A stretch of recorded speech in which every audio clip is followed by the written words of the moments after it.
kind of muscles you have? No. Bro, what kind of patterns you have? Or is it just aesthetics? Hello, welcome back to the training.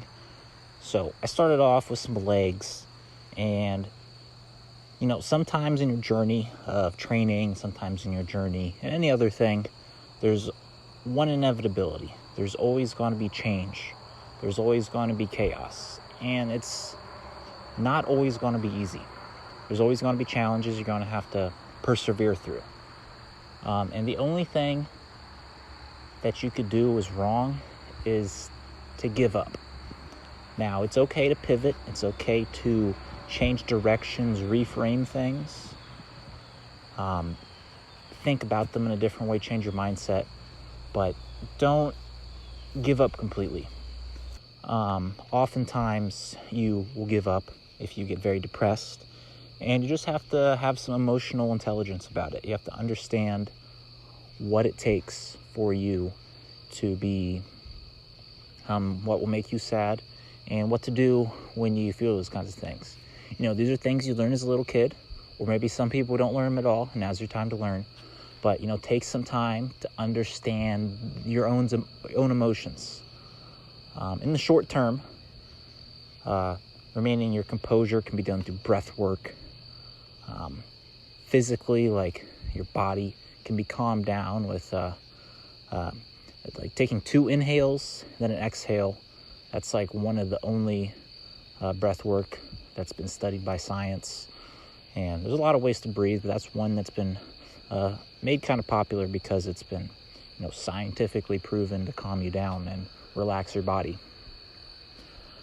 And breathing somewhat is tied to your emotions, but there's a lot of there really is a lot how your body and emotions are connected, but they are separate beasts, and that's not my own area of expertise. It's kind of a personal thing, and you really need to understand how you operate so you can deal with the challenges, deal with the things you're going to have to deal with on your journey through fitness, through anything somewhat related. So continuing to do more of these explosive jumps on the shrimp squat. Doing it throughout the day allows more time for rest, allows your natural energy levels just to increase because you'll be using more, and just having some fun with a nice little hand balancing at the same time. Then I get inside, and if you're going to be inside right now watching this video, leave a like, comment, subscribe, say you're inside, and hit the hype button if you think this is a hype video.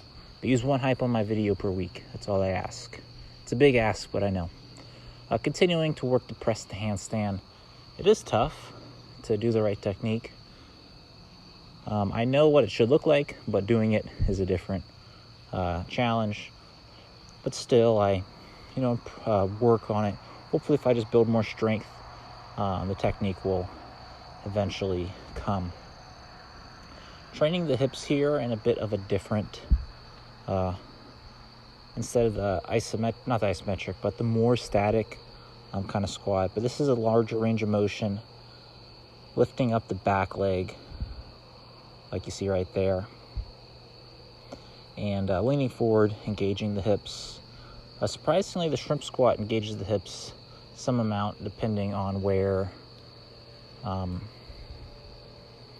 you grab and how you jump.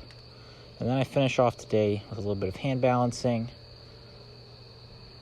and that was it. So this is a good one. Doing multiple repetitions to build the strength so that the technique can come a little bit later. I need to extend through the shoulders, but my shoulder mobility is a little bit lacking. But anyways, thanks for watching.